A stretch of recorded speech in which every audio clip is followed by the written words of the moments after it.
Assalamualaikum. Jumpa lagi dengan saya Jariawati SPDI, Guru Pendidikan Agama Islam SMA Negeri 4 Pangkal Pinang.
Kalian adalah kelompok kalian mendiskusikan tentang pantai pasir padi. Ya, untuk kelompok ini kalian mendiskusikan tentang pasir padi beach secara langsung. Ya, dan kelompok yang terakhir kalian mendeskripsikan pasir padi beach dengan cara menulis. Oke, gimana? Ada pertanyaan? Ya.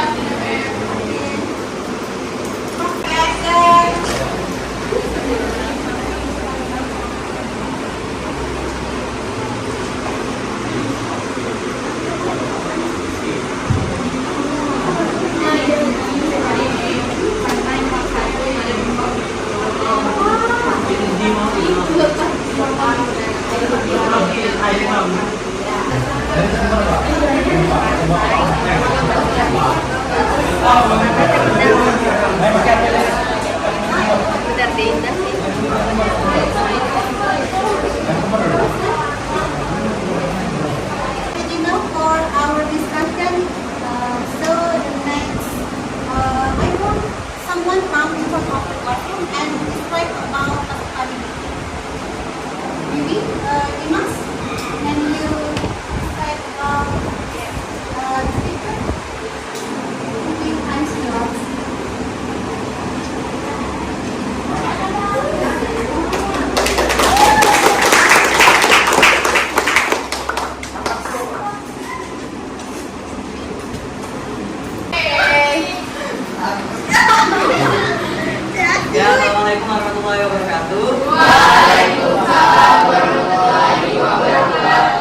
one of the beaches on the island of Bangka. The beach is facing directly into the South China Sea. It has a coastline of 300 meters with calm waves. Color white sand and depth. Simpani Beach area is an area of tourism potential in Pangkal Pinang.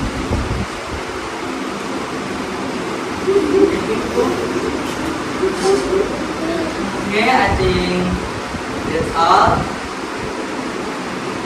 Atas saya, assalamualaikum warahmatullahi wabarakatuh.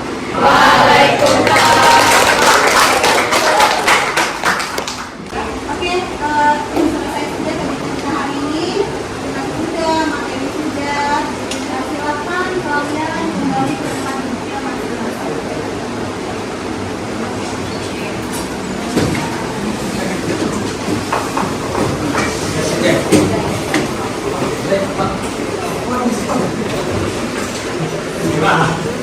Sudah? Sudah di posisinya masing-masing? Sekarang empaskan semua barang-barang yang kalian pegang. Simpan, pensil simpan, simpan, simpan. Yang ada hanya meja kopi.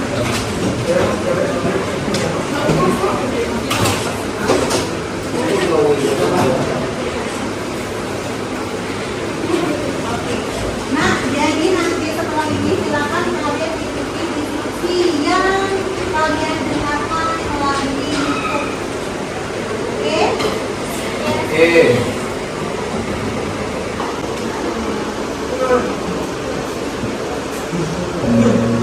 Berhenti, amati nafas, amati perasaan, pikiran, dan lanjutkan kembali aktivitas. Mari kita stop sejenak dari kegiatan apapun yang dilakukan saat ini. Mari istirahatkan sejenak fisik dan mental selama kurang lebih 3 menit saja.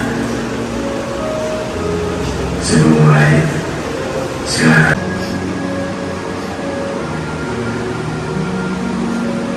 Saat bernapas, rasakan udara masuk dan keluar melalui lubang hidung.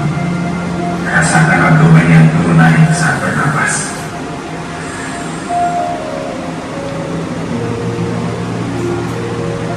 Mari napas lebih pelan dan dalam. Rasakan perut mengembang dan mulut bisa. Mari kita bernapas dalam 4 hitungan. Menghembuskan dalam 4 hitungan juga. Relax saat mengeluarkan napas.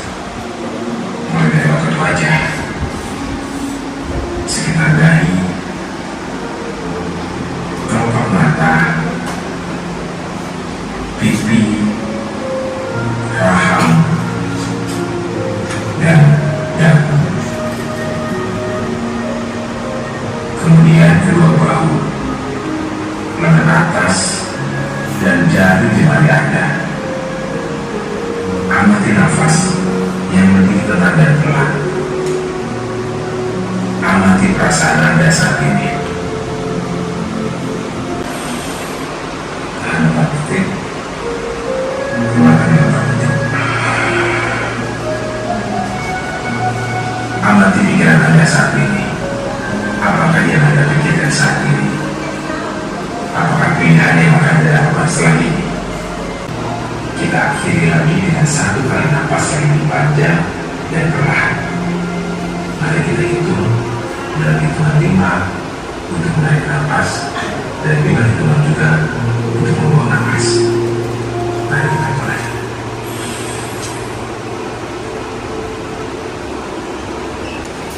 Jadi hari ini kita sudah membahas tentang disiplin.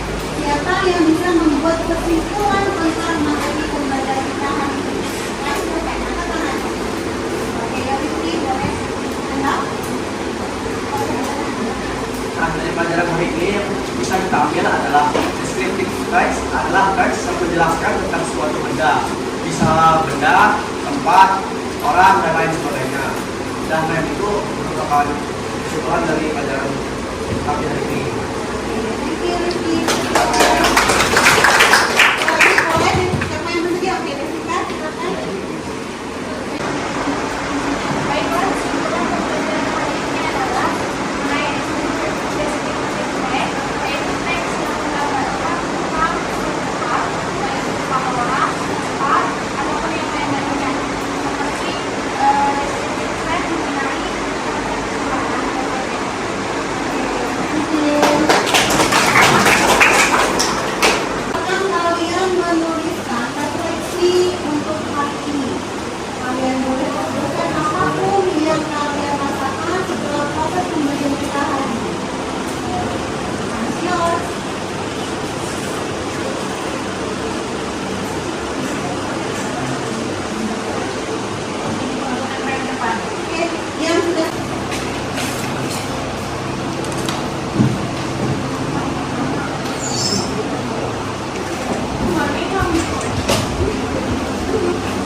Ini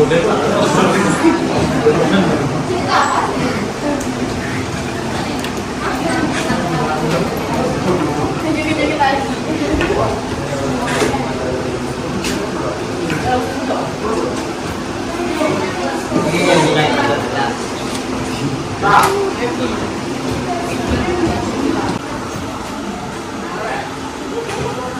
Oke, Pak Budi bisa dibantu untuk mengerjakan salah satu reaksi yang ada.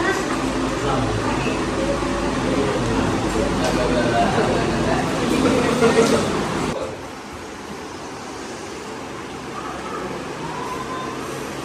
Yang saya rasakan adalah ketenangan secara mental dan pikiran. Makasih ya, Budi.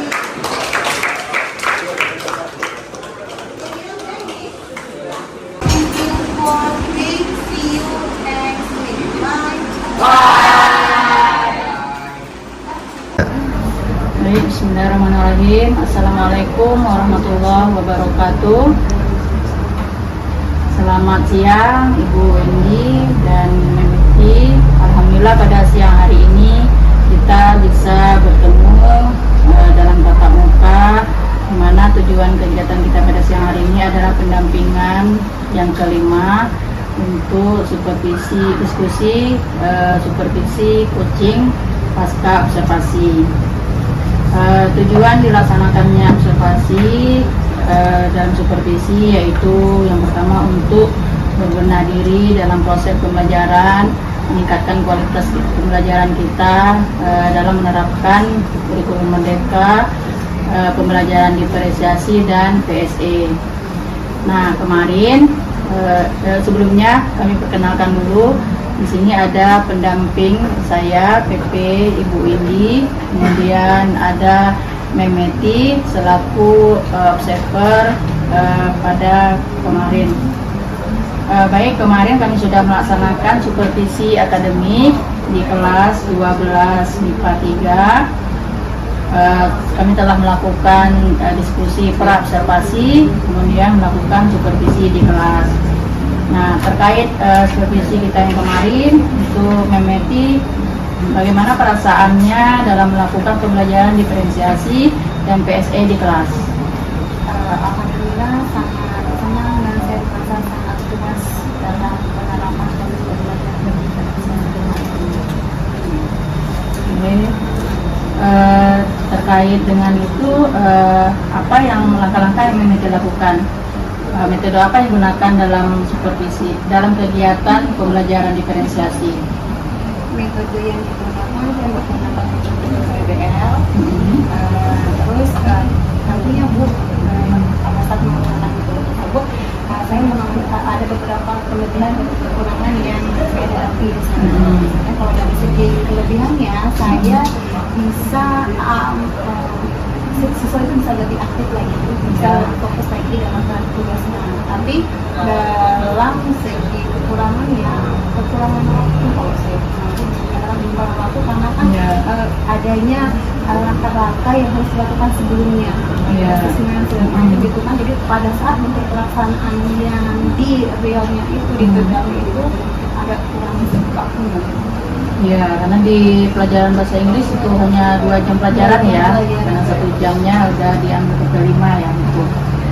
Baik, untuk Memeti sendiri, apakah ini merupakan pengalamannya yang pertama atau sudah sering melakukan pembelajaran diferensiasi? Pertama tidak, ini sudah beberapa kali, tapi mungkin dalam pelaksanaannya tidak yang paket lengkapnya. Ya. Dan secara teorinya mungkinnya kita akan mendapat yang pengetahuan yang baru ya, seperti kami juga di CGP. Jadi sebenarnya diferensiasi ini sudah kita terapkan sebelum-sebelumnya, hanya kita mungkin tidak paham nama-namanya. Dan dalam diferensiasi itu kan ada diferensiasi konten, ada diferensiasi proses dan produk. Nah, selama ini juga seperti saya juga dalam menerapkan pembelajaran PAI itu sudah dengan berdiferensiasi, karena kan kemampuan anak berbeda-beda kan. Terkait misalnya khususnya dalam baca Al-Quran. Jadi kalau setoran hafalan itu kan kadang anak ada yang cepat, ada yang lambat, seperti itu. Jadi tidak sama kita menerapkan metodenya pada anak-anak tersebut. Itu juga sebenarnya sudah termasuk diferensiasi, cuma mungkin selama ini kita nggak tahu bahwa itu pembelajaran diferensiasi itu ya. secara tidak langsung kita sudah menerapkan. Baik, Memeti, dari skala 0 sampai 10, kira-kira posisi Memeti sekarang di nomor berapa terkait tentang pembelajaran di kelas? 7 sampai 8. 7 sampai 8 ya, artinya masih ada beberapa hal mungkin yang belum maksimal ya, yang perlu diperbaiki untuk ke depannya gitu ya. Selanjutnya, apakah ada hal yang perlu ditingkatkan dalam pembelajaran di kelas? Pastinya ada, salah satunya misalnya lebih mengaktifkan anak Ya. siswa, jadi siswa itu lebih aktif. Dengan adanya pembelajaran berdiferensiasi juga membantu kita untuk mengcover segala kebutuhan anak. Ya. Karena memang masing-masing anak itu kan beda ya, punya Hmm. kemampuan gitu ya. Pasti ada yang berbeda. Iya. Kemudian setelah menerapkan pembelajaran diferensiasi, kemudian PSE di kelas, kemudian apakah ada rencana tindak lanjut Memeti untuk ke depan? Saya akan menerapkan pembelajaran berdiferensiasi itu dengan menggunakan paket yang sudah lengkap mungkin. Iya. Pertama kan cuma satu, mungkin ketiganya akan diusahakan untuk bisa masuk gitu ya. Terus sebelum pembelajaran juga saya akan membuat rencana pembelajaran juga, terus ya seperti tadi Bu ya, mungkin akan ada konten-kontennya, diferensiasi Durasi konten. gitu kan. Terus dari ya segala yang berhubungan dengan diferensiasi. Ya, kalau kemarin kan untuk kontennya hanya berupa gambar ya, jadi satu jenis saja mungkin ya. Tugas juga. Ya, kemarin diferensiasinya di proses dan produk. Oke, terkait rencana tindak lanjutnya, kira-kira kapan waktu pelaksanaannya? Insya Allah secepatnya. Ya. Kalau misalnya untuk kelas yang sama otomatis di minggu depan ya Bu ya. Ya. Tapi kalau misalnya dengan kelas yang berbeda, Insya Allah bisa langsung saya terapkan dengan tambahan beberapa apa ya, kayak konten yang tambah lagi. Bervariasi ya, materi yang bervariasi ya. Jadi kan supaya anak yang berbeda, ya, ada visual, ada audio kan untuk mendapat materi sesuai dengan minat mereka seperti itu. Kemudian apakah bagaimana komitmen dan tanggung jawabnya untuk melaksanakan rencana tindak lanjut tersebut? Saya mengharapkan anak kita itu lebih memiliki karakter yang lebih baik. Ya. Terus juga ya lebih tercover di situ.